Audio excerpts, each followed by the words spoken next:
The next guest in the studio with me is nothing short of dance music royalty. Hailing here from Naarm, we are lucky enough to be sitting down with someone who possesses a incredible and pretty much never-ending resume. From a TV and radio host on ABC to playing clubs and festivals around the world, it is no surprise as to why she is hailed as one of the scene's greats. I could really go on forever with this intro, but we would be here all night. I'm thrilled, blessed and fortunate enough to be sitting down with a true pioneer of our scene. I'm sitting down with the one and only DJ JNETT. That is such a lovely intro. Thank you. That's very kind. The funny thing is there was a big grammatical error in there that I had to kind of jump over. Oh, I didn't even notice it. No, but I'm glad you didn't because I was reading it and I was like, you idiot. Don't be so hard on yourself. Had all day to proofread it and just did it.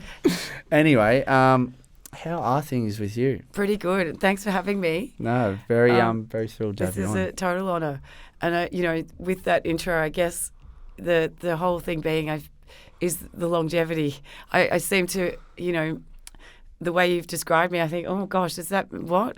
But I think because I've been around for so long, there's probably not a lot of people that have, and especially that have kind of stuck to Melbourne, Yeah, definitely. But yeah. So I usually start the chat with how we met. We actually kind of met on that day at Pitch, but I think properly now. But as I said before, we like to kind of dive into the early stages of how it all started for you. You did hint on it just then. I want to go right back, when you were young. Was it always Melbourne? Is that where you were born and bred? Well, I was born in near Wilson's Prom, South Gippsland. But beautiful. Yeah, as a little kid, my obsession was piano. Didn't come from a musical family, although my dad was from Sicily, loved music. It's not just always had this obsession, I'm not sure. But yeah, when I kind of moved to Melbourne, I kind of just collected records. We had stores like Jets Records, Brash's, shops that you wouldn't. And so after school I'd go, I started collecting and I'd just make mixtapes, but never ever aspired to, back then it was very different. I make it sound like it was so long ago, and I guess it kind of was because it's older than any of you have been on this earth. But, it was a different thing, yeah. I was quite introverted, so to speak. Just wanted, the music I grew up around when I moved to the eastern suburbs was completely shit. And I was like, I just knew there was something more. But yeah, from about the age of 15, then I started to come into town and go to clubs. Really? Wow. Yes, so I know. So there's younger than both my kids are now.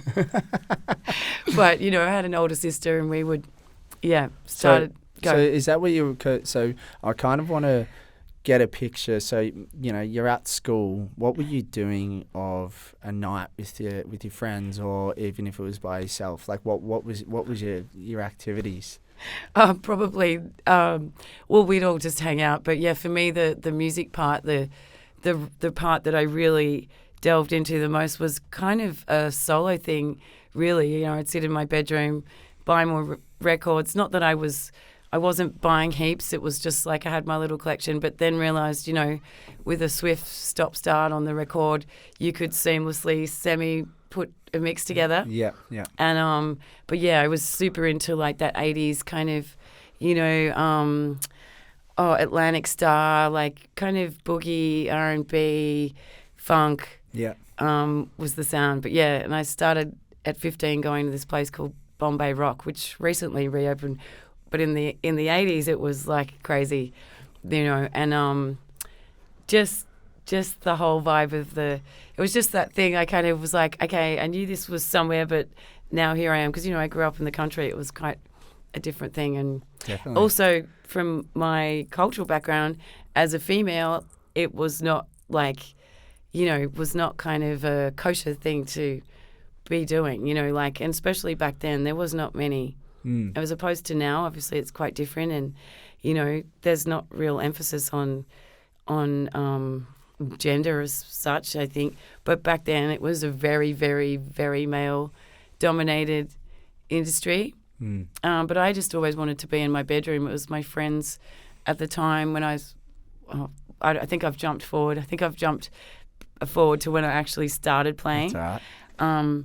But yeah, it was nothing that I never went, I want to be, I was always quite into the idea of where the DJ was hidden and stuff, because as I said, at 15, I started to go to clubs and it was just the sound and the, the discreetness and the just kind of being left to your devices and just listening to music. Yeah, so is that what it was like? So I've heard some people speak about it online, and it's like kind of like that in some clubs in Europe where the DJ is definitely not the focus. Yeah. It's all about the music. So is that what clubs are like in Melbourne predominantly? Predominantly. Yeah. I mean, you'd always kind of know who was playing and they'd be sort of visible, but essentially it wasn't everyone facing that. I mean, you've probably heard this story many times, but everyone wasn't facing, and certainly there was no phones, but it was more you'd just kind of be in your zone dancing. You weren't focused on the DJ as such. Yeah. But then it's not like the DJ didn't have recognition or anything like that. They did, but it was just a different. Whereas now you see, a stadium and a DJ booth, a DJ up on a stage. It's kind of cool though. I mean, I like that it's not necessarily the same as it was because, it's evolving, it's changing. That is okay too. Yeah. I'm just kind of pinch myself occasionally that I'm like, I still get to do this. This is great. But, and the longer it goes on, the more comfortable I've got in that space. Yeah, for sure. Yeah. It's the thing that reminds me of is the Music Institute in Detroit. The Belleville 3, that was their main focus. It was like not about the DJ at all. Yes. They didn't like smoke or drink or anything in there. It was just all about the music, and people would come there and spend the whole night there. Yeah. The DJ's kind of like in the corner, Yeah. not even illuminated. Yeah. As we were talking about before, like being illuminated is can be a bit stressful. But we were talking about that earlier with the introduction of LED screens and I suppose branding and depending on who's possibly sponsored an event or whatever, there may be like a huge Red Bull logo behind you that kind of can change the dynamic a bit, but it is what it is. It has changed. I'm interested with growing up, you're saying, it was not kosher. Yeah. How did your family and particularly like your dad react to that? They just didn't really have a clue of what I was doing, essentially. And I do remember years later playing it at like a family member's party, and I remember my dad going, "Oh, and this is," like with the full, so this is what you call a job, like this is what you're doing. But I don't think many of them ever came to a gig. It's not like now where you see, interesting. It was just a different. I think the only time they really recognise it is when I got a gig on TV. Yeah. Then it was like, okay, wow, there you go. Yeah, and admittedly, it was the ABC. It was not like, I wasn't exactly Oprah Winfrey, but it was, I'd go from a gig. I was a resident at Prince of Wales when they first reopened the band room. Yeah. And, I'd literally do the last set and then go straight to the ABC studios. So on No Sleep, and it was live TV, 3 hours of live TV. I just did the dance segment. And again, another kind of interesting, not battle as such, you just kind of got used to it. So back then, during recovery, say, I have jumped around a bit. No, that's great. During recovery, it was mainly like bands and, indie bands. And so electronic music wasn't so, like, the producers weren't in love with the idea, but they had to kind of fill that quota. So, and half the time I'd get straight from a gig, you'd have your bunch of CDs or whatever that you were reviewing, or, we had Public Enemy on, we had all kinds of people would sit in your segment with you, but you just kind of, like we are now, just talk on the fly. but you're looking down this black box, and it's live TV and it's live studio audience. That's crazy. Yeah, it was crazy. Yeah. Actually, it was crazy. How did that even come about? Like, Yeah.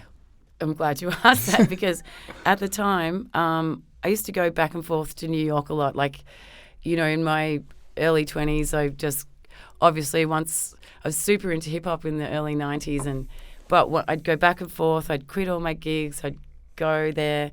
But one time, my friend was also there, and I think she called me, and she said, when you get back, you've got to go they're looking for a dance music presenter for this new music show called Recovery. I'm like, hell no, like, what? There's no way. And, the idea of public speaking and stuff, I was never, it's not like now where, say, my kids, like, it's really encouraged to do that at school. It was very different. So I was super shy.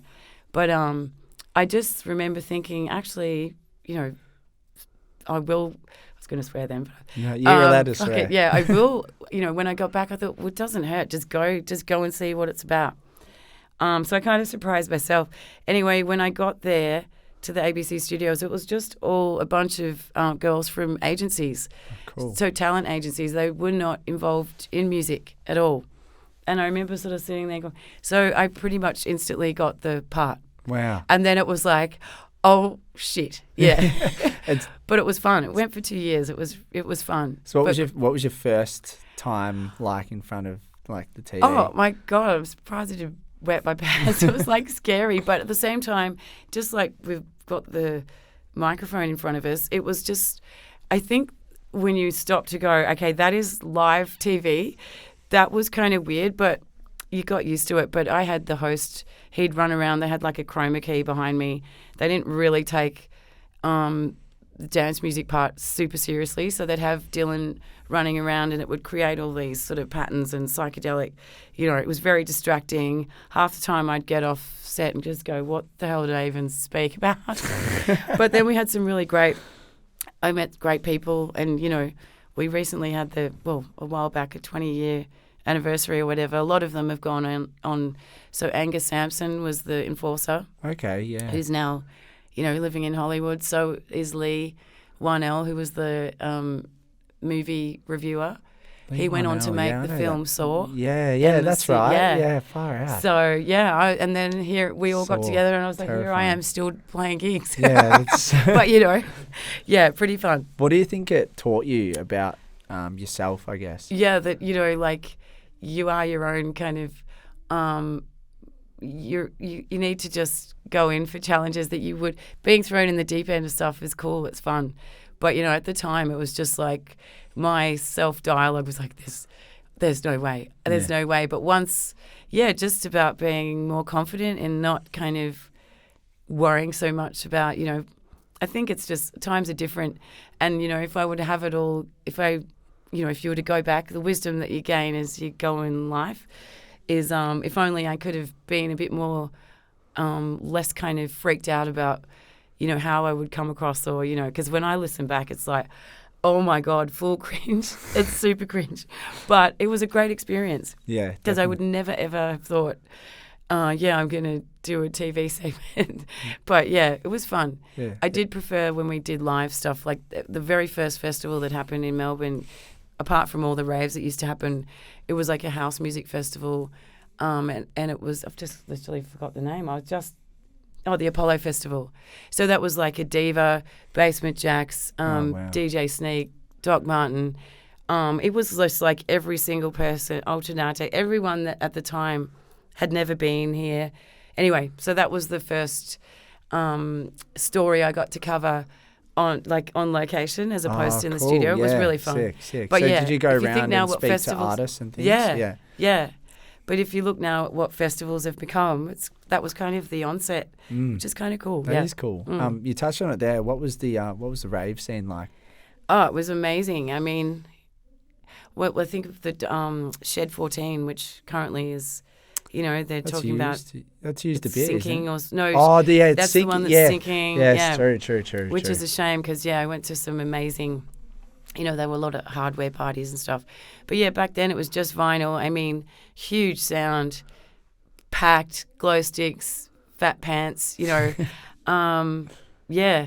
I think sound-wise, you know, that's the thing. There's times gone on, you realise, you know, have I just become a fussy bitch, or does this not sound as like it used, you know, that kind of really big hits you in your body feeling? Yeah, like we were talking about before. Yeah. What sort of music was being played at that time? Was it kind of everything? Or? Everything. Yeah. I mean, it depends what room. So, say like house music would be a side room thing. It was more, say, whether it was trance, like a main room, progressive.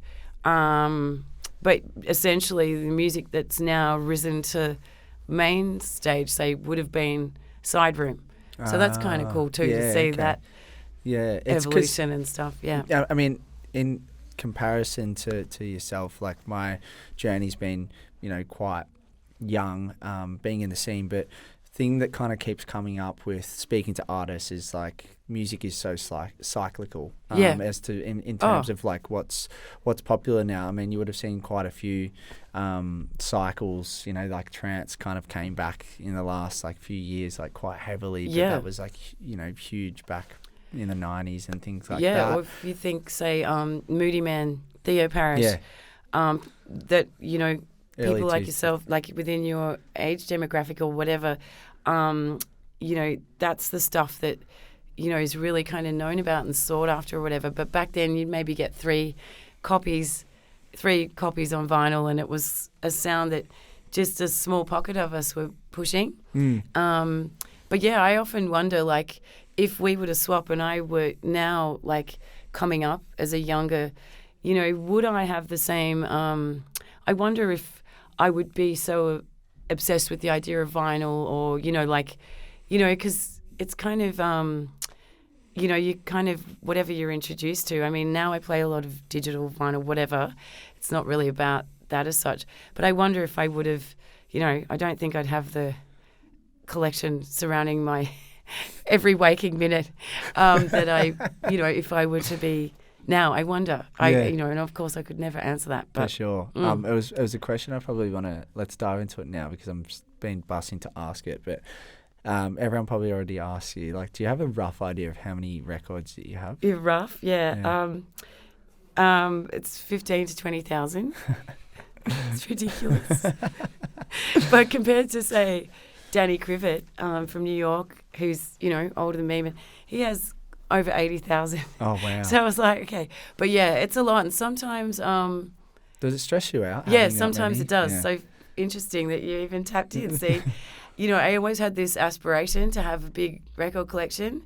But I think, you know, again, you know, we can tend to... Well, some of us can tend to cling on to stuff, you know, like... And essentially, even though it's really magical and it's pretty much got me to where I am, like, you know... That's kind of allowed me to have an income, a career, whatever you'd call it, you know, a livelihood. So I can't be too hard on them. No. But sometimes, yeah, I've got so stressed out at, like, woken up and gone, what have I done? Oh, my gosh, you know. Moving house, it's hard enough at the best of times. But yeah, I recently had to move them because I had a building at the back of my house and had some problems. Builder next door smashed a hole in the wall. Yeah, I hope you're listening. Anyway, so I had to eventually damp came in the brick wall. I had my records there for 10 years. It was fine. Anyway, yeah, sorry, that was just the one thing. Oh, if he is listening. You're allowed to say fuck you. Yes. So I had to bring all the records into the house, which when they sort of had their own space, it's great. But currently they're everywhere. I mean, they're everywhere. In the house? Yeah. Like to the point of the dining room is just, there's only enough room for the table. So my poor kids, it's like, yeah, but anyway, I mean, poor kids, they're not that, I mean, it's not that bad an issue. Yeah, exactly. But you've got unlimited to music. answer your question, yeah, can stress you out. Yeah. But then other days you wake up and it's just, if you have time to just sit and go through records, it's the best because, you know, you don't have to go to a record store or because you can just do it. You can just sort of, I love grabbing a random box and just, you know, sometimes I do that, just go to a round because they used to be in order. They're not so much in order anymore. Yeah. But I like that. It's a bit how I keep my USB sticks. I like the idea of the randomness and not having it super ordered and, which is why I would most time turn up with way too many records. Yeah. Like way too many. I find that sometimes when I play records is I overfill my crate. I mean, I'm sure, as you just said, you've done it plenty of times, but and then I've given myself like a full proper hernia, especially going up and down the revolver stairs for years, was just like 2 to 3 boxes. Because that usually happens to people who are really fit. Yeah, obviously well, you would be fit. Funny, Liz, when I had my children, they did ask me in the hospital because I had the thing. They were quite big. It's kind of weird to think now, but yeah, they asked me if I was an athlete because I'm the Technically, firm. Yeah, because that means that when it's big, your whole this is kind of weird to be doing, but your muscles just kind of split. Yeah, for sure. And apparently it happens pretty much to athletes. So I was like, no, but was definitely fit. What's your occupation? I'm an athlete. Yeah, exactly. Weights. I mean, well, records. spinning records for a long time, or any music for in a long time. Yeah, it can really fuck with your posture. Definitely, yeah, sore backs for sure. It's stretching. Yeah. Yes. Well, too, if you're taller and you're kind of laying down. For sure. Yeah. I mean, these days the booth. I don't know what it was like. Back in the day. It just depends. Yeah, it probably does depend on the club. This one goes up and down in the studio. There's the IKEA. Yeah. Yeah, which is helpful. Yeah. So, can get all ages on there and sizes.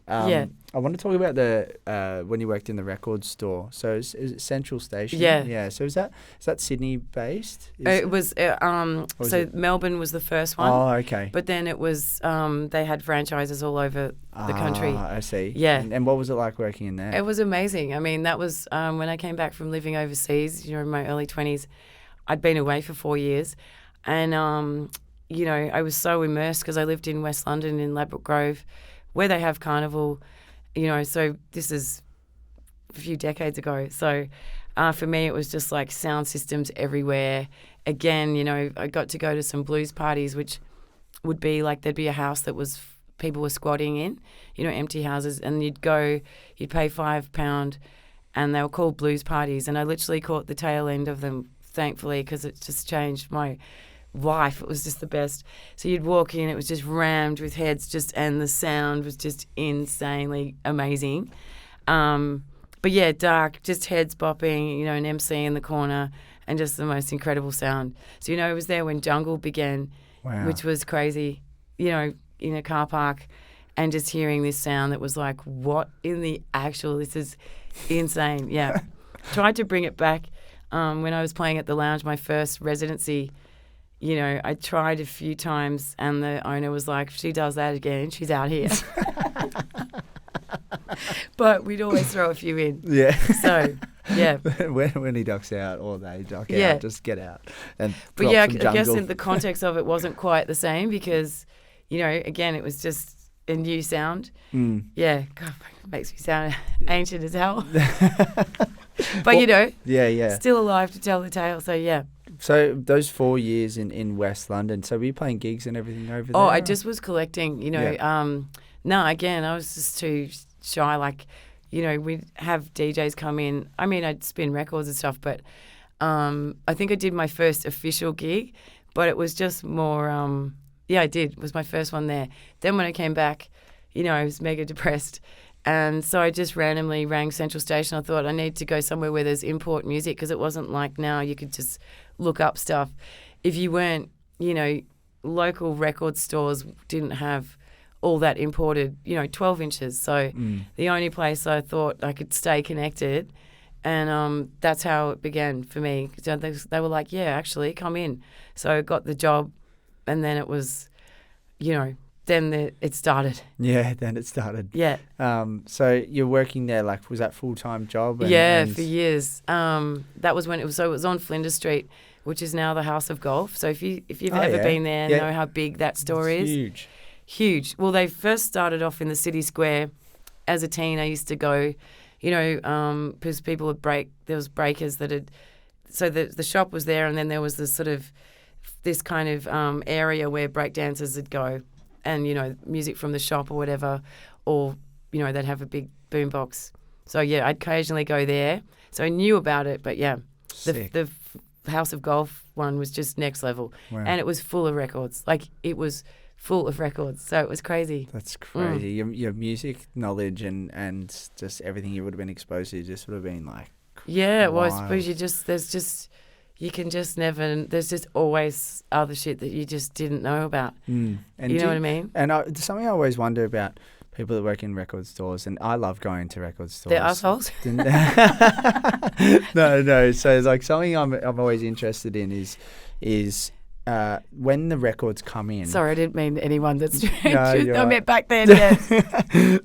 When the records come in, are you able to just like take them for yourself? Yeah, well, at the beforehand? time, yeah. I mean, I still can remember it like it's yesterday when, you know, it's that when the boxes that arrive, it was just, and it was always on a Tuesday. So we'd get, you know, the UK shipment on a Tuesday, Wednesday was American shipment. And because there was two of us that were super into underground American house music. But yeah, I mean, or some things, you know, I'd end up with the UK, US pressing and the CD. Some if I really loved it.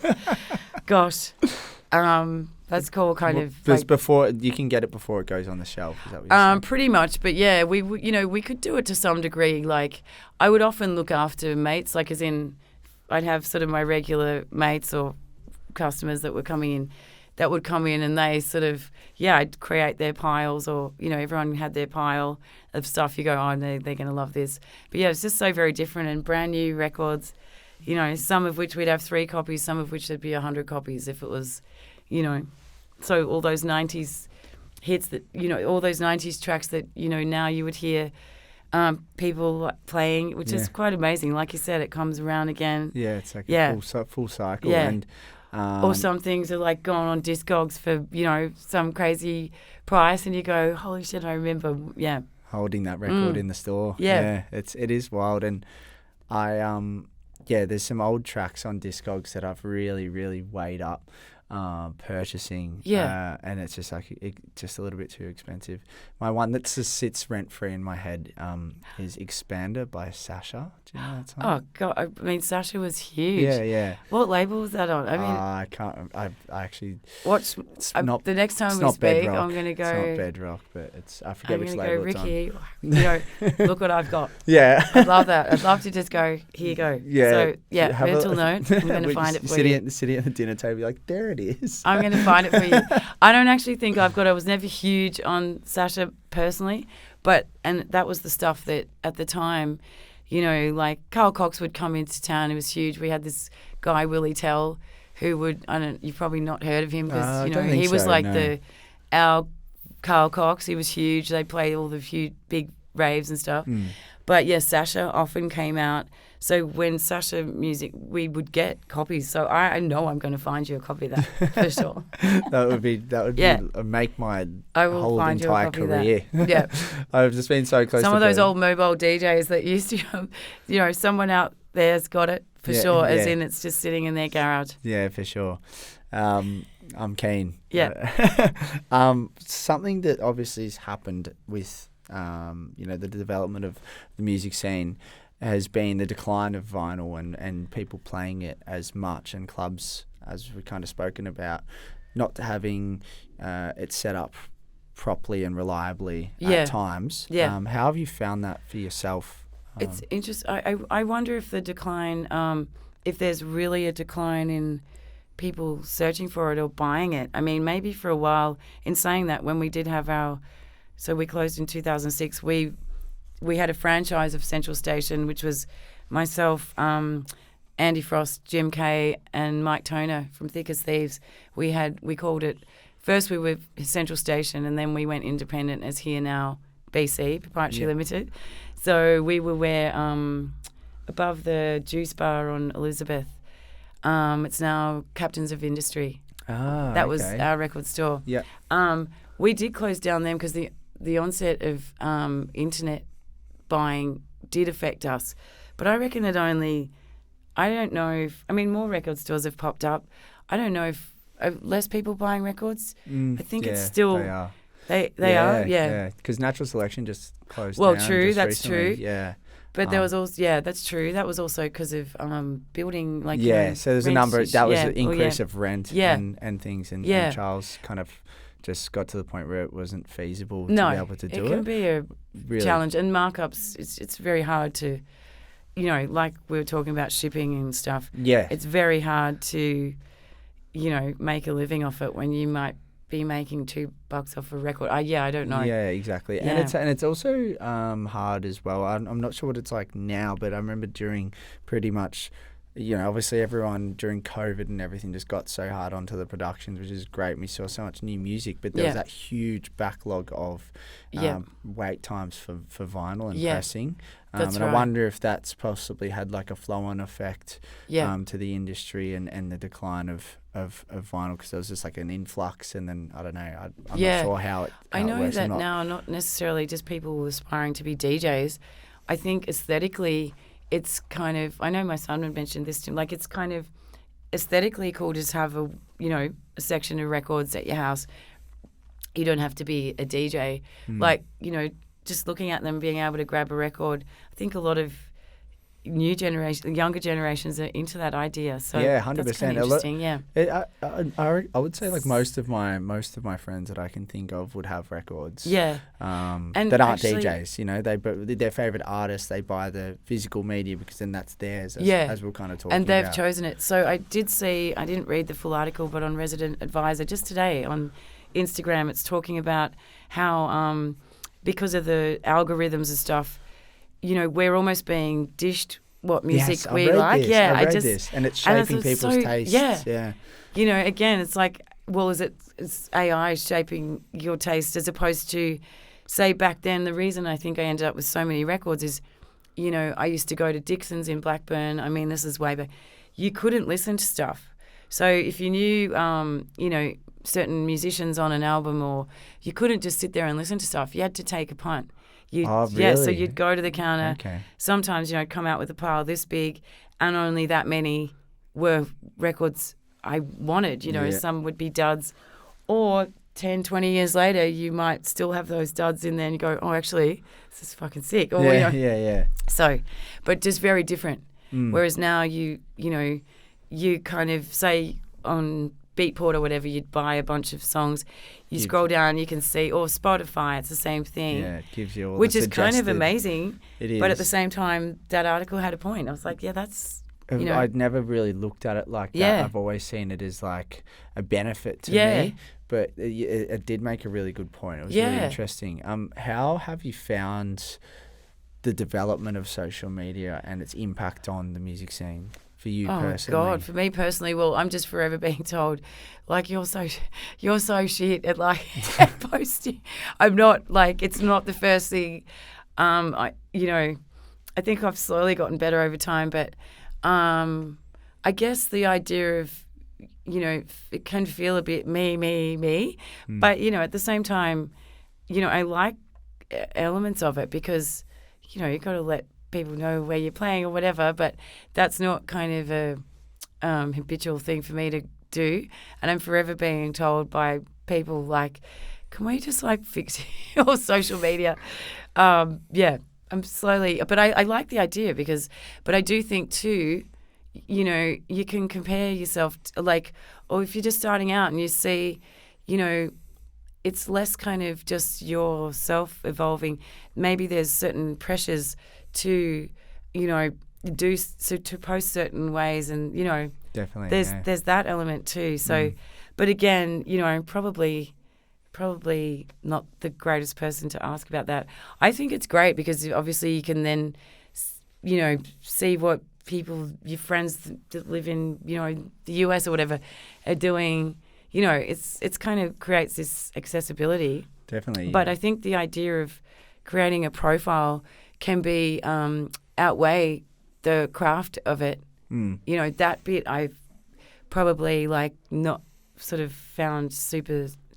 I haven't super eased into that idea because, for me, I come from a school of it's like a tradesperson. The more you're doing it, that's whereas now it'd be, say, certain DJs will say, no, I only play at festivals, and you're like, you'd have to have done your 10,000 hours to, there's not that so much. You can go straight into, doing a European tour or whatever, which is great, but that element's different. Yeah, exactly. So what you're saying is it's allowed people to get to a certain level which is cool, because they also have an idea of, I don't want to be a bar DJ. I don't want to be a... No, you're right. I'm calling me. I just want to play festivals. So, you can pick and choose. Some people, want to do smaller independent things. I mean, yeah, social media, it's great. But I do think that idea of looking at someone who is super successful, which would often mean, because, they're on every festival lineup, but to compare always, there's that element that maybe it's not can good take away from, well, it can be good, but it can also be not so good. Yeah, I think it's important just to look at it with a bit of a critical lens at times, but also like a positive lens. Yeah, because I think change is inevitable and change is good. I mean, otherwise, I guess if it was exactly the, from my point of view, if it was exactly the same as it was when I started, I'd probably not still be doing it. I don't know. Yeah, I wonder. That's actually a really interesting thing to say and think about. Like, if it was the same, would you still be where you are? Yeah, and continuing to do it. I think a lot of people that have been around for years can tend to be a bit cynical. And back in the day, I mean, I did say it with sound systems, but that doesn't mean they don't exist now. For example, just did the Animals Dancing gig on New Year's Eve, which was like just my favourite system ever. I think in my top 5 ever gigs, for me personally, was awesome there. So good. You were wearing such a cool outfit that day. Oh, that was thanks. Yeah. I remember noticing, I remember just being like, wow, Jeanette's that's looking baller. It was sick. The outdoor area there was sick. It was a really cool party. Yeah, but sound-wise, just everything was perfect. Yeah, that's just everything. It means everything. It was a really fun party. I want to ask you, so what was your first kind of like breakthrough? Did you have like a breakthrough gig or anything? Oh, I reckon it was just the first time I ever played, which was at the lounge where, my friends forced me to do it. I was like still wanting just to play in my bedroom. Yeah. And I think just that idea of, particularly there at the time, the booth was in the speakers. Like, so you had the speakers behind you and the speakers there. So it was just big and huge. As far as, I mean, over the years then I got to play with, people and become friends with people that you just worshipped their music. And, there was so many. I mean, got to do a back-to-back with Theo Parrish one, which was amazing. And that was just vinyl. I mean, gosh, oh God, I don't even know literally where to say. For me, it wasn't necessarily just about internationals as such. I think, and still to this day, like the idea of kind of local stuff, it doesn't have to have that element in order for it to be special, Doesn't mean you have to be on a lineup with some big name in order for it to be special. Yeah. It can often be, I mean, it's obviously so community based, and I think the more time goes on, the more I feel it's about just collabing with different crews, and it's a collaborative as opposed to just about one person. Definitely. And there was a question I was actually going to ask you is, for those younger DJs that are just starting out, what's some advice that you could share with them? Just practice, practice. I mean, and I guess, and I wasn't great at this at the start. Like, I'd wait to, for somebody to get in touch with me to do a gig. I wasn't like putting on my own parties at the start, at all. In fact, something I've done more in the last few years as opposed to all my other years. Like I said, I used to do Revolver, I had some like residencies and, total creature of habit. I'd just stick them out for years. And as you'll notice, many of my friends, when we all started out, Boogs is still there, Sunshine's still there, Ransom's still there. So have been going for years, longevity is definitely a thing. But as I say to my son and his mates, it's just practice, and again, put your own parties on, but which people do. It's great. Yeah, it is. But there's the party diverse range of parties every single weekend. Yeah. Here Oh, it's at just the moment. can't keep up. It's crazy. Whereas back then it was more, say, clubs like Chasers. There was the Metro, Chevron. There was a lot more clubs then, as opposed to it's a festival thing now. Yeah. Yeah, it is. And Yeah. there's definitely been clubs lately that have, closed down. Like Colour Club was another one that's shut down recently. And I'm not sure if I feel that, I don't know, I might be wrong, and being a bit naive. Like, are we having like a little bit of not an issue with like clubs at the moment in Melbourne? Do you think? Is it it's possibly a licensing thing, or as we were I'm saying, pretty sure it might be a residents licensing start moving in, and if I think back to when we're talking about the raves that used to happen in the 90s. I mean, that whole area, what's it called in the city? It used to be Swampland. Oh my God, literally, you go over where all the sheds are, where, Shed 14. Yeah. Docklands. Docklands, thank you. Yeah. So that just used to be Swampland. Right. And I remember one time we were leaving a rave, someone was like, "Do you believe? I reckon they're going to develop this." And I remember thinking, "What?" Yeah. It was literally Funny Swampland. rave So chat. see You're it like, now, shut yeah. up. Yeah, exactly, as you. Yeah. But yeah.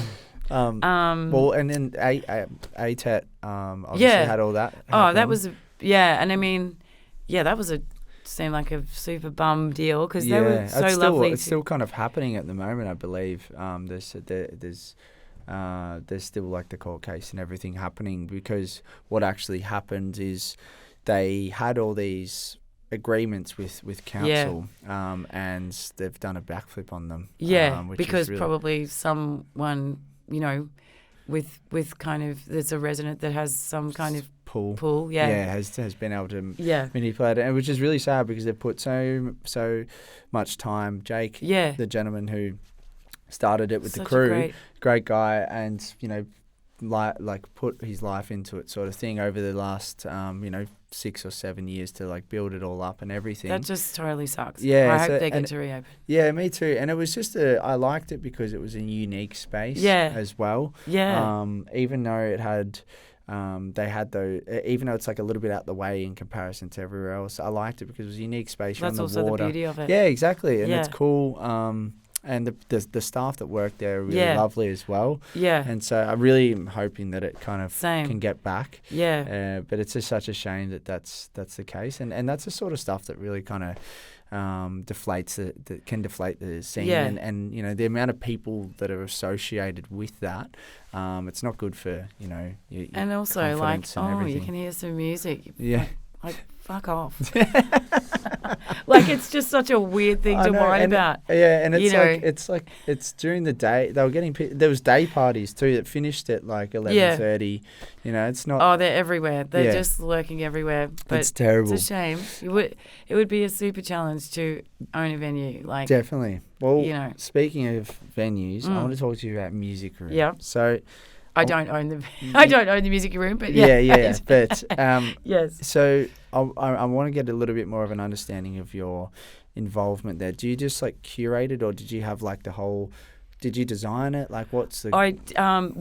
So during COVID, I mean, they'd started the process because the whole building, I think, took 6 years to finish. Yeah. And I was playing at the Arbory Afloat, and knew about it, and then. During COVID, so blah, blah, blah, got the gig, and it was basically I was involved in during COVID, which was great, buying their record collection for them, because a lot of people think they're my records, and even though a lot of them duplicate personal things I have, it was so fun to, in a 3-month period, buy a record, some of it was op shopping, some of it was record stores in High Street or North Side, like pretty much everywhere I did go, would come out, Licorice Pipe would come out with, a stack of records, but actually went digging. So that was cool. And the other stuff was just buying over lockdown. Wow. So, which was just so fun. Yeah. Because, like I said, I built my collection over years, and you end up with a lot of stuff that you don't necessarily like. It just takes up space. I mean, eventually, I'm not great at I've cleaned stuff out many a time, but before you know it, there's more. So it was a nice way to just have more of a concise idea of a collection. Yeah, for sure. It was cool. And so can people just go and play them when they play there? Yeah, I mean, essentially, it's a lot of people assume that it's just a vinyl-only space, which it's not. So that also evolved over time. Originally, it was just going to be like a Japanese listening bar with DJs, but so originally we just had the 3 turntables, and it was a bit of an ode to, the original DJ booths. So the rotary mixer, which was kind of on the slant, and then the turntables there. But then sort of last minute, we decided, well, we've got to put CDJs in there. There's going to be a lot of people that come in. So, of course, the 3000s are massive. There's limited space in the booth. I remember kind of not sleeping, going, because this is all drawings. And I remember just going, hang on, that's going to be too far. It is quite a reach, but you get used to it. Because now the turntables had to move further out, where originally they were just there. But because of a confined space, it's a small little space. But yeah, it's been fun. So yeah, essentially I book the DJs, and there's no residence as such. It just kind of keeps moving. Yeah, cool. I love the space. I've been to a few nights there, particularly on a Wednesday. I think I remember one Skylab. Yeah. So I think it was Sally C played one night, and Regular Fantasy and co.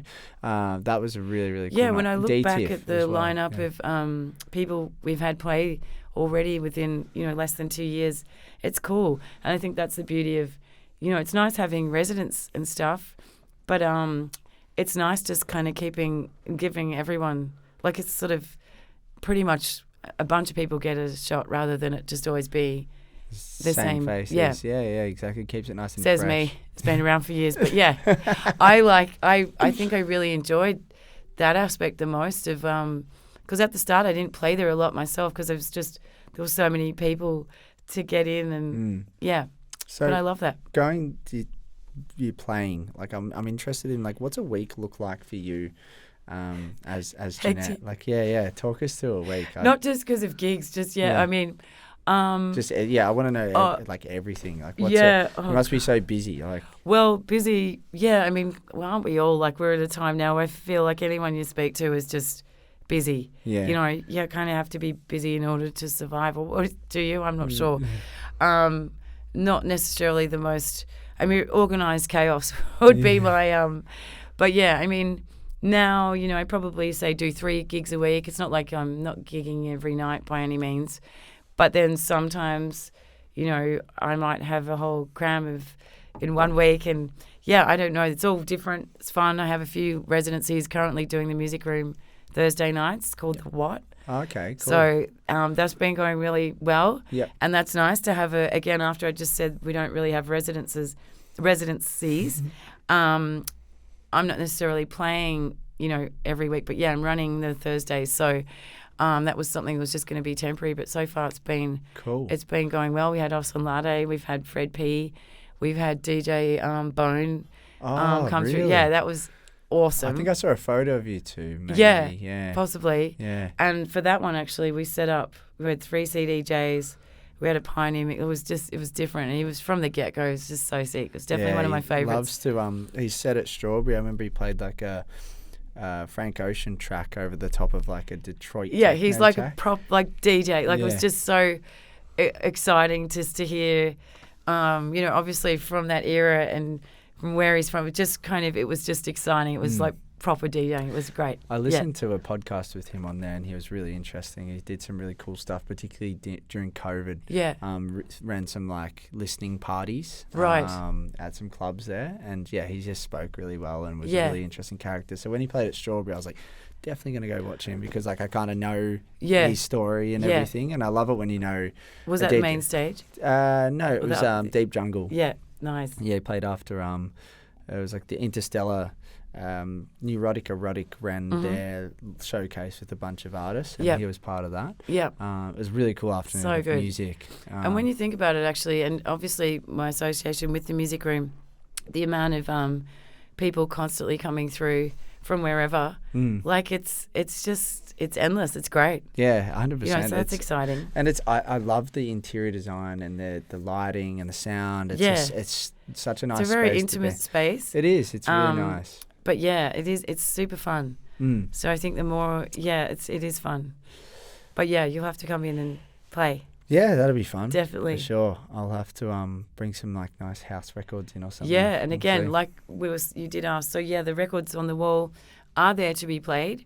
And are they categorized? Not so. I mean, they were, but pretty much within a few days, I'd come back to them and they were completely not. Just reminded me of my own collection. And I think again, that's the fun part, is the randomness of it. I guess, like anything, my expectation is if you're going to, make sure they go back in and, you treat them well. Yeah, exactly. They'll treat you well. Yeah. You treat them well. Exactly. It's my record collection's a little bit skew with at the moment. Mine's in like a bunch of different shelves, and I've kind of got like moods/genres in That's each all right. one. But because the idea of genres. I mean, you try and. I used to actually have this thing where, in all those records, I would think of a record and I'd pretty much go to it, like because I knew certain sections. But it was quite weird. I just would find that record. That doesn't really happen anymore. It might take me days. I want to just before I move on to some other questions, I want to ask you, because you spent a bit of time in New York, is that right? So what was that? I was obsessed. Yeah, what was it like? Oh, I mean, back then I used to stay with a friend, an older lady who, I knew the whole family in London, in West London where I lived. So Herma lived on the Eastern Parkway, still does. So, I'd pretty much just, all the record stores that existed. I've gone blank on the name of, Joe Clausell used to work there. It was in Chicago. What's the record? Oh God, I've gone blank on names now because I'm notorious for it. So Derek Carter worked there. Like, oh my goodness. Anyway, back then it was all about. For me, I'd go to New York and records were literally $4.49, like brand new records. Wow. I've still got stickers, $4.49. So yeah, it would just be a massive, just go digging. I remember, one of my first times went to the Temple. So that was more when 90s hip hop was huge and I was super, super into it. Met Kool Herc. My friends were doing this show called The Party Scene. They lived in New York. And, Snoop Dogg, Dr. Like, it was everyone, Biggie. And, of course, they'd freak out that I even knew who a lot of these artists were because there was no internet at the time. But, yeah, and then met Old Dirty Bastard. He was like, word, you from Australia? And I was like, he was awesome, yeah. And it was just random. It was all the stuff I was super into at the time. Yeah, anyway, so, yeah. That's wild. But then would go to Body and Soul, so Joe Clausell, Francois Kevorkian and Danny Krivit. Yeah, just musically, it was great. Wow. I mean, so yeah, I'd go back and forth. Tried to live there a few times. Certain things had happened. I'd come back. And then one time was like, oh, man, I'm back again. And that's when I decided I'd just do a random, I'd go to uni because I was like, I need something to pin me down. So, yeah, that's when I did the photography degree. Yeah, okay. Yeah, but as I say now, to my sons, don't spend, I mean, I love it. And I came from on my mother's side, everyone's photographers. So they came, as refugees from Eastern Europe. My granddad was a photographer. And then it turned out, his son and two of his daughters. And then I was like, I'm never going to do photography. I ended up doing a photography degree. So, yeah, still love, the visual. I think the same way you play records at the time, it's the visual.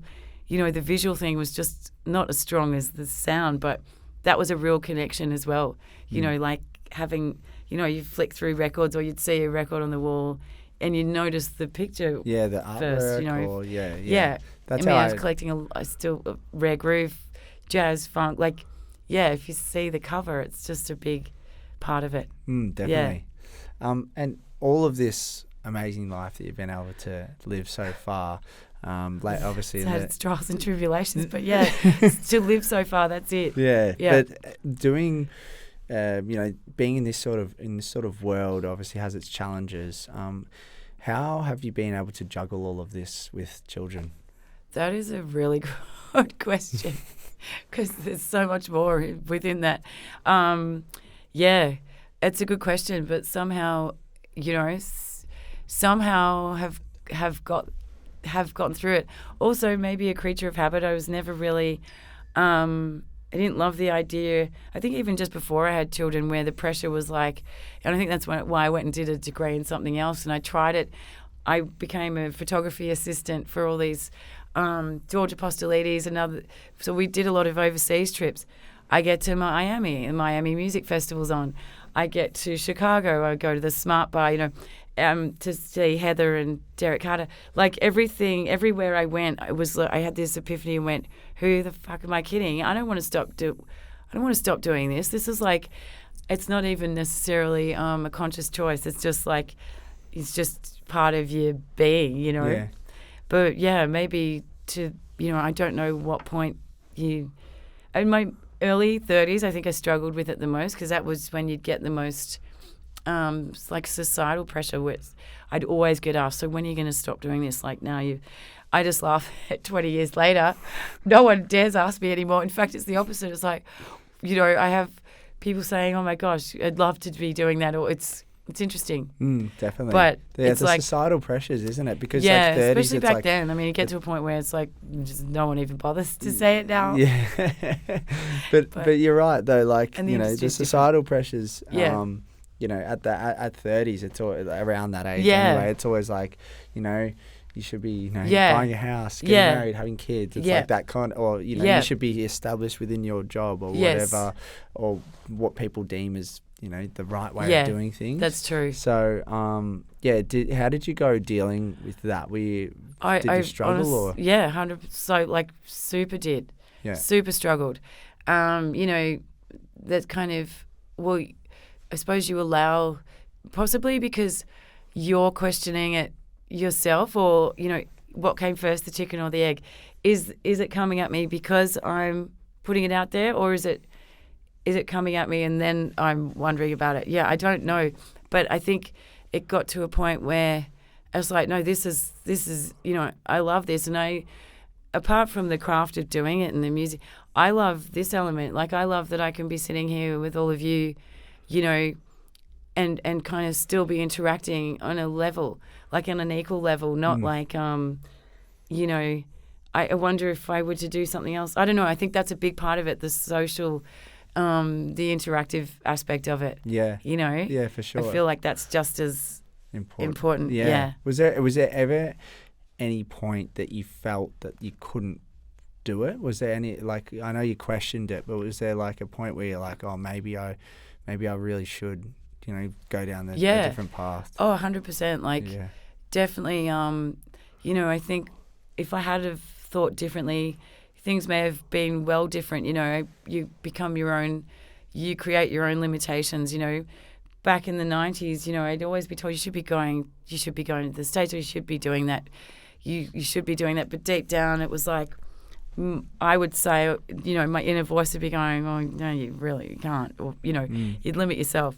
I think looking back, that would be, and that's the thing I think is so amazing now. People are just so confident and get out there, and it's a different, you don't have that kind of, I don't know, put that sort of pressure, or some may, I don't know. I feel that aspect is different. I don't know if that even makes sense, what I've said. No. I can remember my mindset at the time. But, I think, if anything, I often, that's the thing I say the most when I'm playing, and if it's a really, like, amazing gig, I'll just be yelling out at random people at the front going, pitch me now. Do I really get to still do this? This is so good. It's so fun. Yeah. As in, on a different level. Fun, like, just, vibrational fun. I don't know what it is, but when you've got, there's a whole collective of people and everyone's, in a positive space, it's priceless, isn't it? Yeah, 100%. Yeah. Especially as the years go on for you. Yeah. You're just like, this is so amazing that I'm still able to bring happiness to yourself and other people at once. I feel that's why I love DJing, is because you have the ability to create this kind of energy in a room. I mean, it's not, we have gigs where it's not there as much, sure. but the times when it is, it's really special. And you have the ability, and everyone has the ability to kind of make each other really happy and have, kind of forget about everything else that's happening in the world at the time, and just go and enjoy it. And just, you know, searching for new music. Sometimes you might, like we were saying, turn up with a bag of records from a certain time. Other times it's like I'm so excited to just drop something super random and, like, you know, it's just endless. Like, it's endless. For sure. Do you mind if we break for 1 second? Sure. No, I need to scull this. Yeah. So before we get on to the last segment, got a couple of just like, not necessarily, one of them's kind of music-based questions, but my sources do tell me that you have a bit of a passion for plants. Oh my gosh, yeah. Yeah. Gosh, I thought I think you were going to say my sources tell. I was laughing because my son messaged can you send me $30 for pizza? Oh yeah, I do. Yeah, in fact, during COVID, you know, when the whole music industry completely just shut down, and I literally did go into this space of, oh my fucking gosh, I've spent more than half my lifetime in this world, and what the heck, like, you know, not knowing what was going to happen, really. Yeah, like, for sure. Would have been terrifying. Yeah. And then, you know, I started studying horticulture, actually. Oh, so at Polytechnic. It was, I mean, I've done 5 subjects, then, you know, I did it part-time. Great, yeah. I mean, I grew up, you know, we ate everything from our garden, but at the time, we just so took it for granted. Yeah. You know, it was like we'd sort of roll our eyes. My dad would go, you know, this is, you know, everything tasted different. And we had like because they, you know, he was from, you know, the village, like everything is grown. So you eat everything in season. But yeah, fully took it for granted. Wasn't that interested. Was always around gardening and always around it. But, you know, and we had an acre property, like we grew up on a farm, and then we had an acre property, and we just had, most of it was veggie, like a vegetable crop, you know. Sick. And yeah, but yeah, obviously the older I've got, I love plants. I love plants. What do you got growing at home? Oh, like vegetable wise, I've let that go a bit because I've got lots of citrus, and you know, my favourite thing I ever grew, well, apart from the obvious, you know, a few years ago got quite a full on health scare, and actually my friend who I'd mentioned about the mezcal, my friend Gio, rest his soul, he gave me some seeds, weed seeds from Mexico, and one just took off like a tree. But you know, at the time I just made I had a brain tumor, blah blah blah. So really? Wow. That was so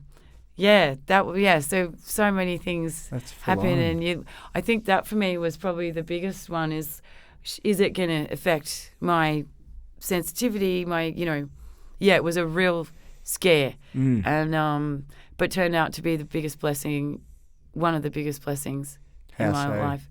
I think I changed some things, you know, in my life, and just embraced my life a bit more, as opposed, rather than, I think everything happens for good reason. Very often, actually that's not the case with everything. If we think about the world right now, that's not this, but with certain situations, you know, things that can seem so horrible can turn out to be a real blessing, because it may make you look at life differently and, you know, really appreciate just the simple things and the day-to-day of it. Yeah. I mean, I remember actually 10 days before the Peggy Goo gig, actually, I had it kind of returned a little bit. It wasn't, but, you know, so I've had this cut open here. So is it behind the eye? Behind the eye, yeah. At one stage, this eye was like really puffed, and my friend kept saying, there's something, what's up with your, you know, so I kept going to the doctor, and they were like, it's allergies, just take antihistamines. Turns out, you know, I was given 3 options, and the one that was the better option was what it was. So the other 2 were pretty scary. But yeah. Wow. So again, how long ago was that? That would have been not long ago at all. 2020 probably? That was like actually 2017. November 2017 I had the surgery. And then 10 days before the Peggy Goo gig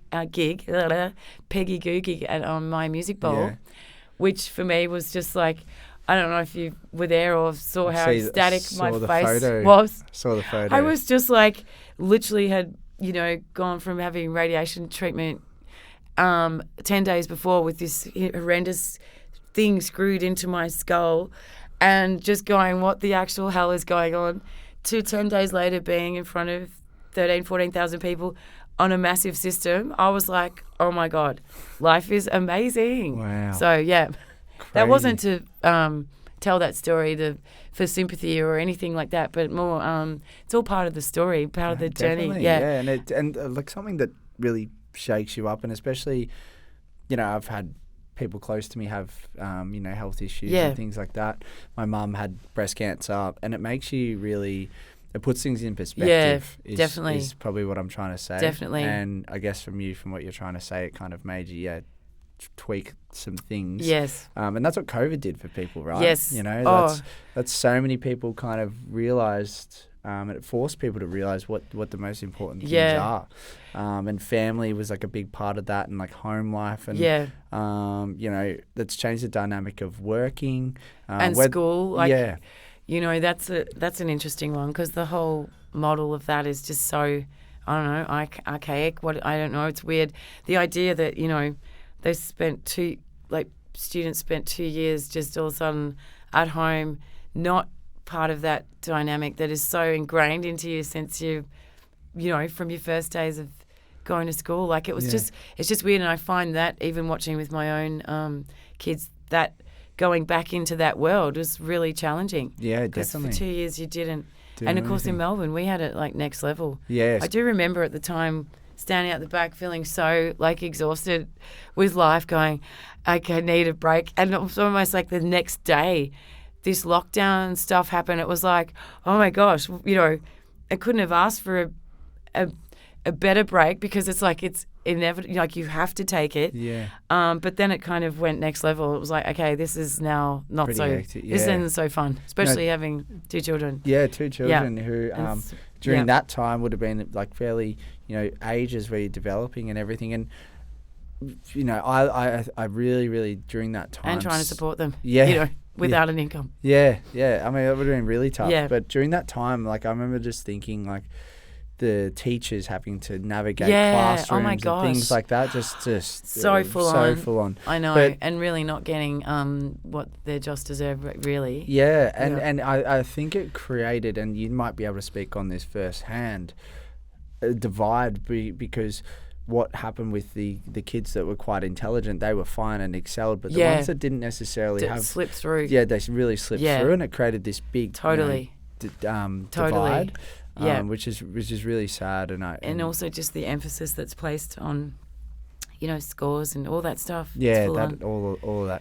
all that stuff. Which when you leave school, you look back and you're like, it actually doesn't matter that much. Well, yeah. But like it does to an extent, I think. Yeah. But there is a lot of pressure around that. But thank God we're at the other side of that. Yeah. Hey?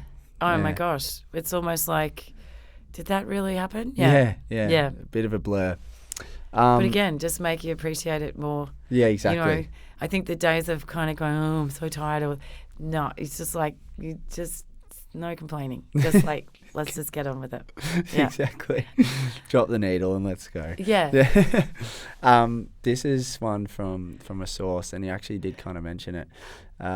Is it true that their parish attempted to go back to back with you and couldn't keep up? Oh, that's. I mean, it's not my friend Raph, is it, that said that? No. A couple people said that. I mean, again, I'm like, what? No. But a few people did say that. Yeah. But I'm sure he wouldn't say that. Yeah, it's you can't really answer that question. Yeah, but how was playing that? It was though? great fun. It was impromptu, like it happened. It was just kind of announced in the moment, and I was like, hell yeah, up for it. It was fun. Was it an after party? It was an after party, Freedom Time. Freedom Time, that's right. Yeah, sick. That was really fun. So But, I was cool. thinking about actually even driving here, because I thought maybe a question about, I remember one of the highlights too, which is only a few years back when Larry Heard was here, or playing before Larry Heard at Freedom Time was great. But then doing a side gig at the Corner Hotel, I can't remember what the gig was, but me getting to play a full vinyl dancehall reggae set with Larry Heard just going, like, laughing at, which was so fun because it was completely random. Yeah, sick. Yeah. But What was that last question again? Hang on. It was, is it true that Theo... Oh, yeah, no, tried your that wasn't an attempt for you to repeat it. I literally just... That's so funny. it's good. It's But yeah, good. no, I held it for sure. Beautiful, clearly. No, the person that told me both of these is Sophie McAllister. Oh, and there Sophie you actually, go. Sophie actually Thanks, wrote, Soph. Sophie Big up, actually Soph. wrote something really nice that I want to actually read out. Well, it's funny you say that because we played recently for her opening of Swoon. Yes. When she came back from overseas. And I said, and I don't know if this is going to overkill what Soph's written, but I love that she called me a conduit for, you know, and that's the thing. I was like a conduit. I was like, that's amazing because it's about linking that time with this time. And I was like, that's actually the best thing I've heard. That's so cool. And So you'll on a similar... legend is a bit kind of whack. It's like, conduit. I was like, that's cool. Yeah. That is cool. But what did she... Oh, she said, sorry. I think her words, this is all her words. I think the best thing I love about Jay is that she is forever timeless. She always surrounds herself with people from different age groups and backgrounds. I think that's what makes her so special. She can relate to so many different people. Yeah. Oh, that's so beautiful. Yeah. I've got goosebumps. Yeah, very nice. I was like, I need to actually say that. Because that's awesome because, like I was saying before, it's not just about, you be technical. Like, there's so many times where people will compare DJs will compare, and I love that because for me that's really what stood out to be the reason, a huge reason as to why I know I'm still in it, and still doing it. It's not just about having your technical skill, whatever it is, or your selection. It's all of those things, but that is that's kind of way more special because for sure. That's when you realise it's more about community, and without sounding corny, but it is. No, it's true. Yeah, it's true. And it's 100%. not about big names, and we've got that within our own groups. You don't have to have a massive social profile. You don't. That bit I'll stand by. I don't give a shit if you've got 50,000 followers. If you've got 400, Yeah. You know what I mean? Yeah, definitely. And we'll move on to a few listener questions. This one comes in from Emerson Biggins. What's the longest set you've played at a club? Oh, easy, like 8 hours. Yeah. Actually, a few years back, around when Angel first opened. Oh, yeah. And I wish this guy, if that person's out there, he never chased me up. He wanted to do a 24-hour gig, which I was so up for. Never went down. But, yeah, probably, I'd say actually 8 to 12 hours. Yeah, wow. Yeah, not like Danny Tenaglia would do, like, I think, 20 hours or whatever. But I love the idea of the 24-hour, but it never went down. So hopefully, before I, retire, maybe I get to do that. Maybe, actually, no, I don't need to be up until daylight. That's always but, yeah, I reckon I like the longer the better. Yeah. I think, the longer the better. If you can withstand that, 100% you get deeper in, the longer the better. Why do you like longer sets? Because apart from getting a bit of a sore back and stuff, you just really, I think once you really get in the zone, it just can keep going and time just goes like that.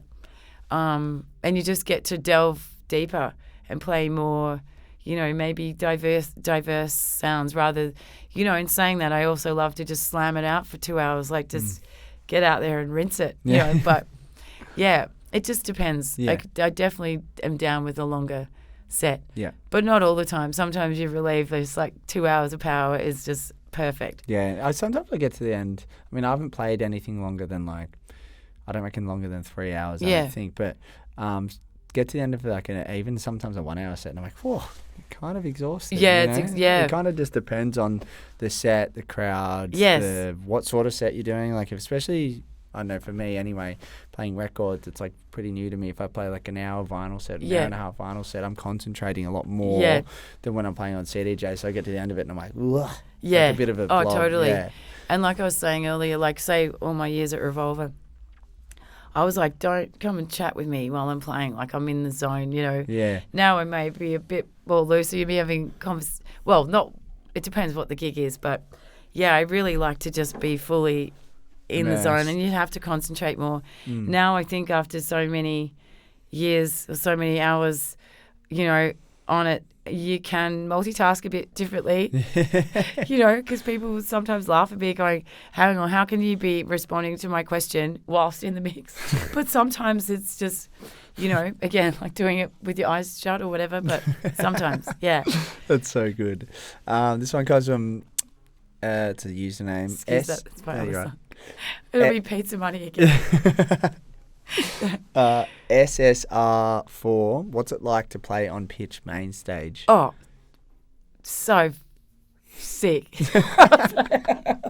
So much fun. Yeah. So much fun. The first one I did, which was before Floating Points, I actually played records, which I still to this day go, whoa, because I don't know if you saw, not last year's, the year before. Yeah, I remember you were wearing the really sick kicks.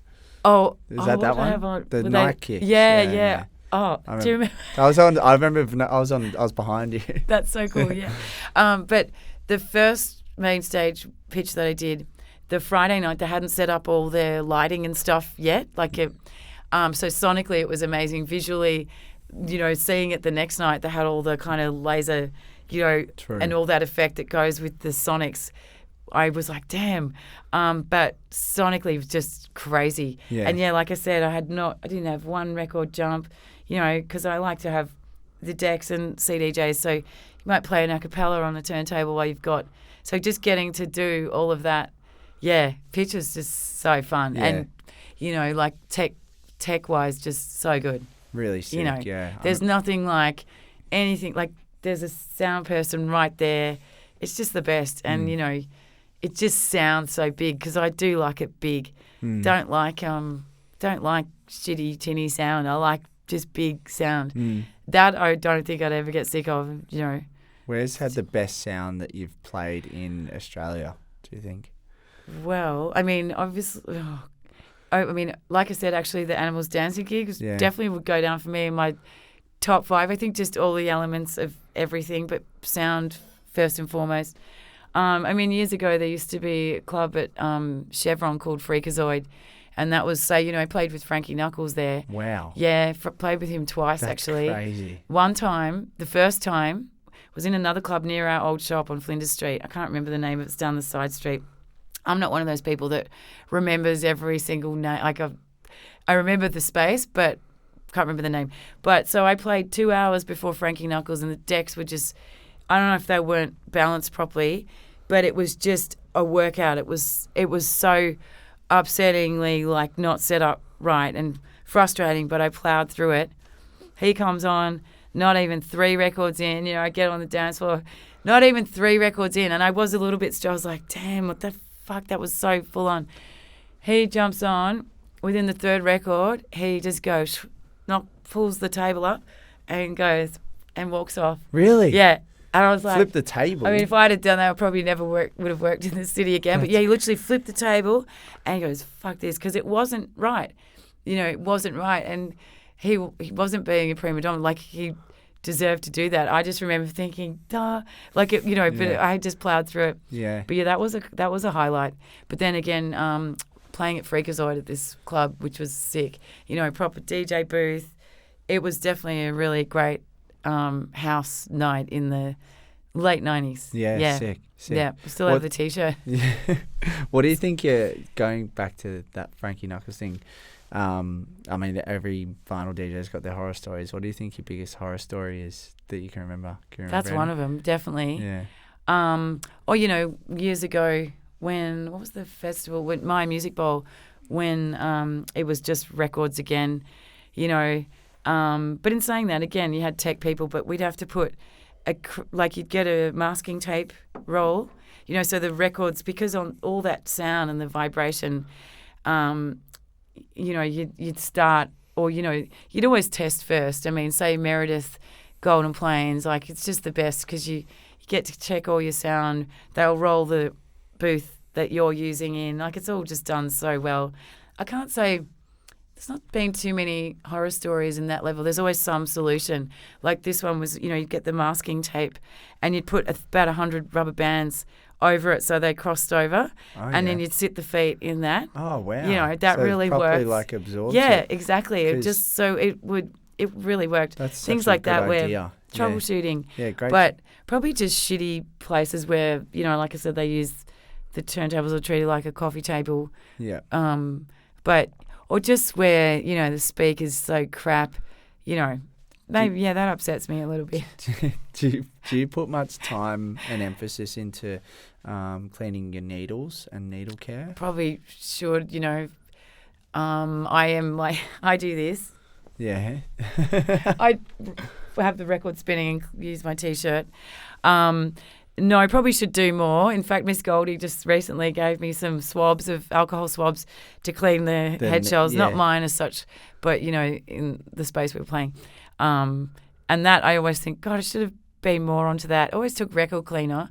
But, I've had a horror story actually when I played in France a few years ago. It was on chipboard.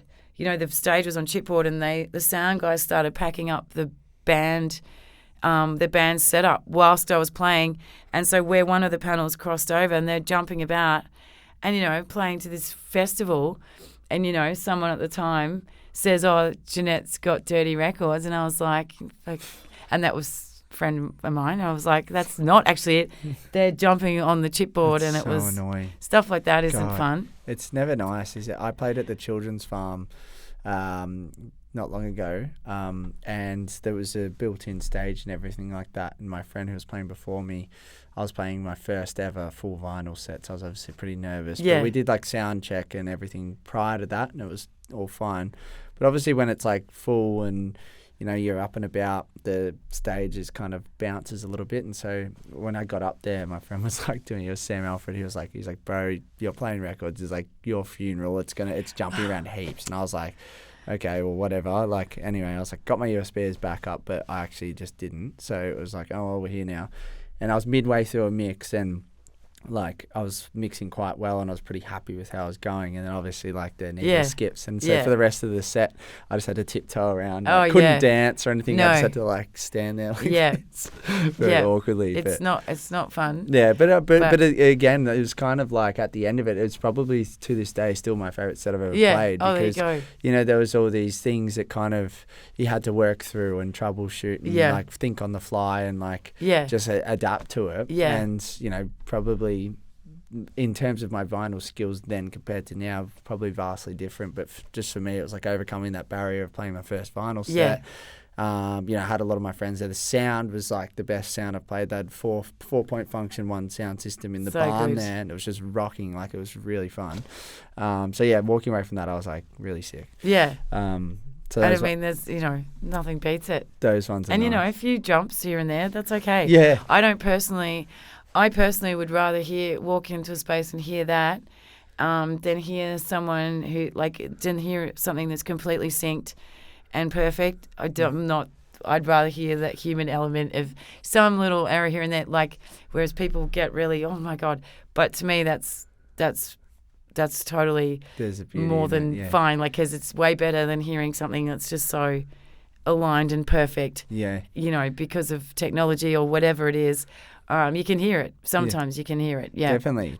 Yeah. My friend, he said that's the most satisfying thing for him when he's hearing a DJ set, particularly when it's vinyl, because it happens quite a bit, a bit of slipping and then you hear them adjust the pitch fader or something and get it back in time. Yes. And it's just appealing and sounds, I don't know, it's kind of satisfying. Yeah, mind you, I do that with CDJs as well, because my friend was laughing the other day. She's like, I just like that. I play them exactly like vinyl, essentially, except that you can stop, you can do like cue things and, use it like a drum machine. I love that. Yeah. Well, imagine, I wanted to talk to you before we get into the last segment around what was it like when you had laid eyes on the first CDJ? Well, actually, prior to that, it was Serato and stuff. Of course. Took computers. So CDJ felt more like, okay, well, this is still like the whole idea is that it's essentially like a record, sort of, at least, I do find lately, what's the dial button, the skate? I find that that little wheel is on the heavy, to the very right. Yeah, whereas I like it loose like a record. So always the first thing I do is go, whoa, yeah. Do you go light? Oh, yeah, because I want it to, yeah. Fair enough. So it's exactly like a record, essentially, and I always have it on vinyl mode. A lot of people have CDJ mode, which, again, that's just, you get used to. Yeah. And, again, I don't have one at home. What I've learned is being on the fly. Yeah, sick. So, but I would like to, except they fucking need to, take a loan out. Pioneer would Yeah, exactly. They are expensive. And I was spoken about on the show. I'd like one, though. If you can get me the Sasha record, I'll get you a CDJ. Oh, my gosh, done. What a trade. They're probably a similar price I know. these days. Really? Is it that much? No, it's not that much. It's like, to be honest, it's actually not that expensive. It's just, I don't really like, I'm not, no unfair offense, unfair trade. I'm just not a big fan of the B-side. And when I'm about to pay a lot for a record. Yeah, you want it the whole package. Yeah, my rule usually, say it's got 4 tracks on the record, my rule is I have to like 3 of the 4 or at least 2 of the 4. Yeah. And it depends how much I like the 2. Or if it's a 6, it's like I have to at least like 3. So I think to some degree we all have this sort of way of thinking. It's it's not obsessive compulsive, but there's this thing that that works for you, and then you'll stick to that.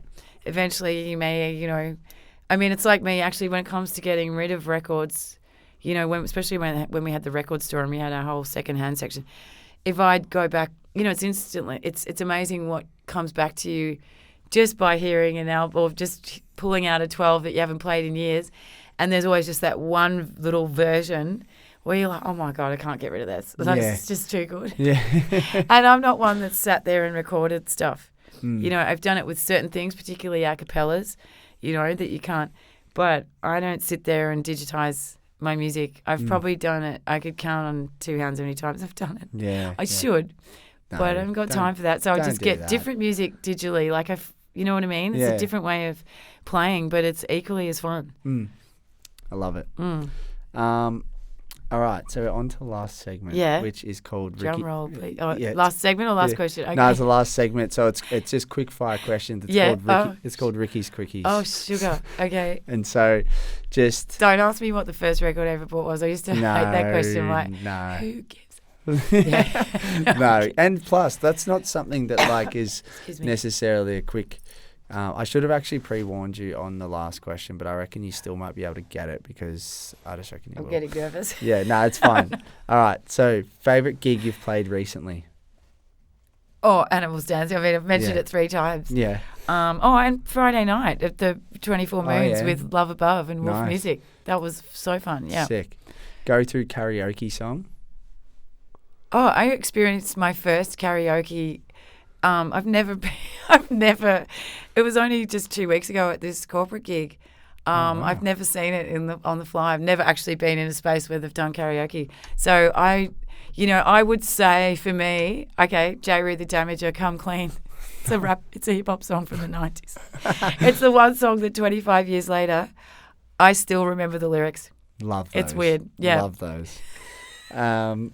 I don't know if it exists on a karaoke though, but I could do it without looking at the screen. You'd find it somewhere, I reckon. I could do it without looking at the screen for sure. Do you believe in aliens? I suppose that you could interpret that. Look, I can't just answer yes or no, can I? It depends how you interpret aliens. So yeah, I guess so. Yeah. In some way, but no, I don't necessarily believe they come from. UFOs and shit. I think we're on Earth. There's aliens on Earth. Would you rather be possibly we are? Those. I'm not sure, but would you? Good question. Yeah, I personally think there are. Yeah. I mean, do you think they're coming in from?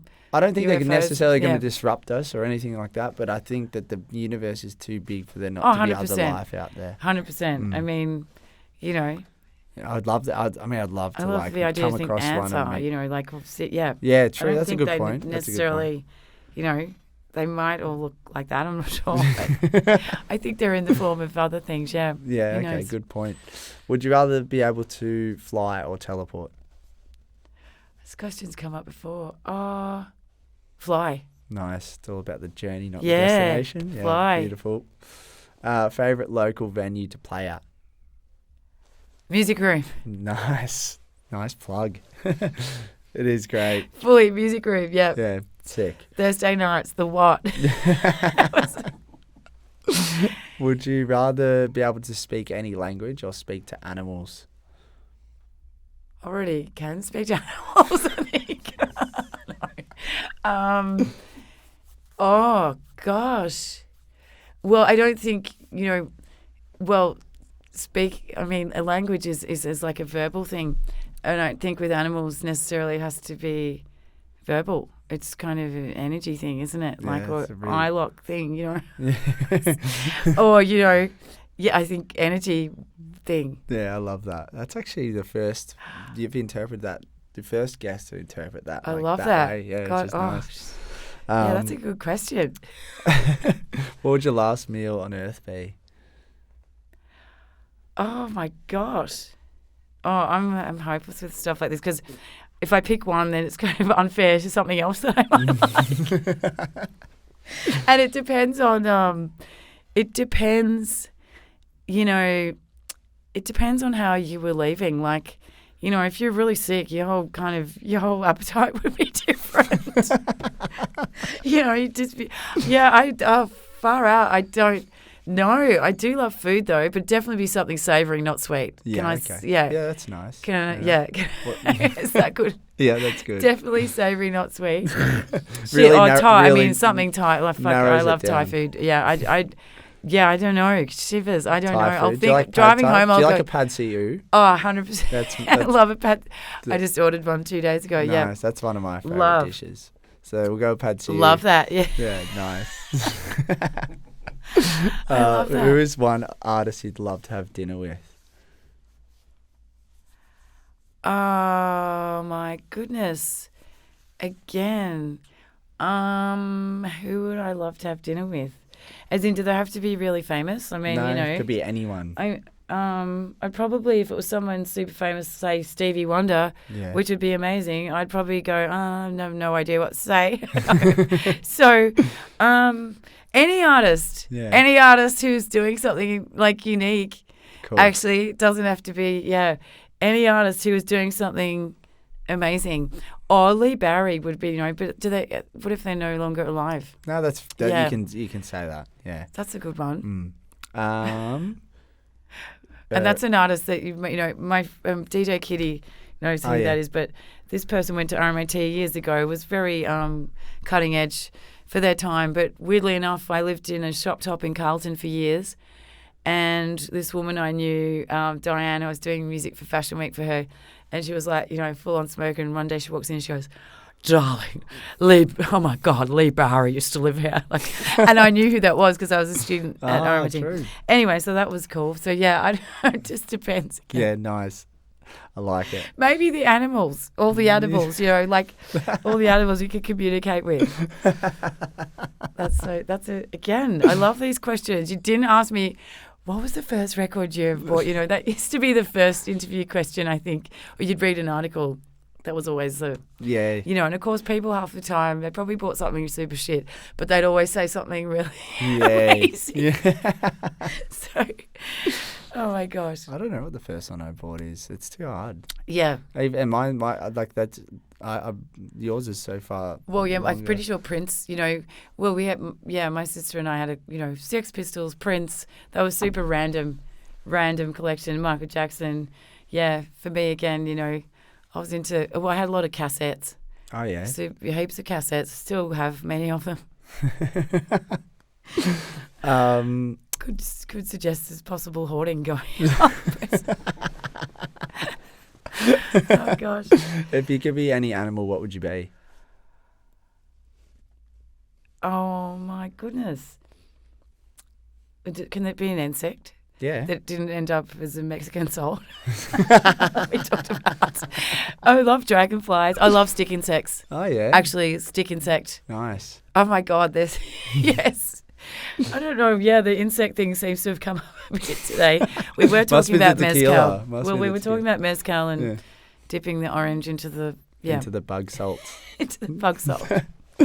Finish the phrase. What would you be? What animal would you be? I get asked this question a lot. I've never been asked that question. No, because I ask the question to the guests Yes. and they always go, "Oh, what's Oh, yours?" right. Okay. Yeah, mine's a peregrine falcon. Oh my God. Yeah, Okay. Fastest animal on Okay. Earth. Bird of yeah, prey. I love that Nothing too. can really fuck with you. No, you know? actually, that's amazing. Yeah, apex predator. Although Flying is appealing. I did see, what was it? Like an Instagram video, and it's a falcon or an eagle, and it dips down. What's the creature that ends up getting it? It's the most. It wasn't a crocodile. It could have been. I can't remember now. But watching this falcon bend down to get something out of the water, and then all of a sudden you see the bird go down. Because something grabs it. Yes, Oh. there's something keeps tapping away at it, knocks it out, and to the point that it ends up going in. I can't. I don't know if it was a croc or an alligator. I can't remember. I hope but that doesn't happen to me. Be an unfortunate You won't remember end. it. Don't worry. Yeah. Quick. As long as it's quick, that's all right. Yeah. Would you rather wear a clown wig or clown shoes every day? Oh, fuck, neither. Excuse me. Sound like no. You have to pick one. Oh, probably the shoes. I'll go the shoes. Imagine that pitch main stage, you're tripping Yeah. over the clown shoes, trying to put on the I next really, record. yeah. I mean, apart from crumping and clowning, that I don't know if you've ever seen that. I'm down with that, but yeah, clown stuff just. Possibly the shoes. Yeah, nice. What's your biggest fear? Funny. I maybe 10 years ago could have answered that. I have no fear. Oh, I mean, obviously, apart from, loved ones but no, I think my theory is, and again, comes back to one of my greatest fears was having an issue with, I feel like I've faced my greatest fear and then realised, have no fear.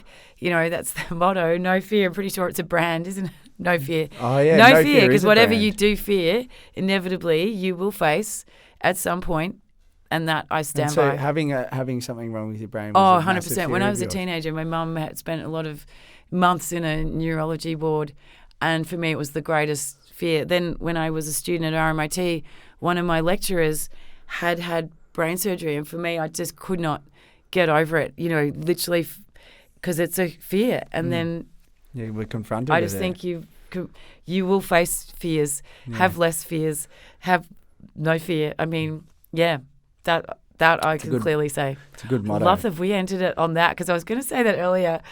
Just it's funny how things that you are scared of, or you fear, will somehow present Empty. themselves. Yeah, spiders come into my life far I'm too not often. scared. I love. Oh, Yeah, yeah. yeah. See, Anyway, not I think ideal. they're important. Yeah, they are important, definitely.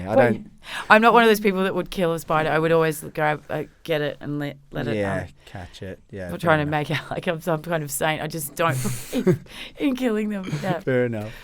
If you were to write a book, what would it be about? Oh, possibly my mother's life, actually. Cool. But yeah. Nice. Yeah. I love that. And the last question, which is, it's your last ever gig. What do you close with? That's why I wish I I would go back to this. Oh, I mean, I did this actually when I played before Theo and Marcellus. Actually, I had a pretty rough old copy of Donny Hathaway, We're Still Friends. So I'll stick with that because it's just every time gets me. Oh, but then there could be, Mr. Fingers, Can You Feel It? I mean, it would depend on the context. Yeah. But, and again, I'd go, oh, don't make me pick a last one. Yeah. But yeah, if it was your last ever and then you were gone, I'll say Donny Hathaway, We're Still Friends. Nice. Yeah. I knew you'd So- be able to get it. Well, the question is now I'm thinking I've stacked more, but I'll stick with one. Make a choice. Not Well- the greatest decision maker ever, that's for sure. I would. I reckon I would counter that and say you are. Possibly, Yeah, Actually, in saying that. All of the Thank- decisions you've made to get Yes. to this point now, I think they're all been. Respect. Thank Yeah, you. yeah, Cheers. yeah. That's a lovely, I And appreciate that. A decision for you to come on this podcast is one I'm very Oh, grateful for. So Yeah, well, I don't do. Yeah, this is great. Because admittedly, I even said to my son, I was like, oh, I don't know what am I. It's going to be about me. I'm like, I don't. What am I going to say? But it seems to just bird out. Yeah. No, but it's nicer when it's interactive like this. It's more you're telling me of your experience and I tell you mine. yeah, it's just a nice chilled out conversation. Again, and, yeah. Yeah, that was the last Takes question. one to know one, like all that stuff. Yeah, love it. Thank you. I appreciate thank you so having much me. for coming on. You're truly, it was easily my most favorite interview that I've Aw. been like anticipating for Get all forever. teary. Forever, seriously. Like That's so lovely. I've honestly been massive. You're an idol of so many, including like all of us in this room. So it's been very special to be able to sit down with you, and That's very have lovely. such a great chat, few laughs, and get to know you. And I got your dad's amazing honey. Oh my gosh, thank you so much. Shout out Keb's honey. Oh, I've got an alarm. I was going to going say off on my phone. No, I love that. That's kind of like shut this bitch up. No, the alarm. The alarm was actually to drop my my girlfriend Ella's keys back home because I accidentally took them with me. Oh, okay. Yeah. All right. Well, so I'm getting orders for Mum. Can you send me $30 for a pizza?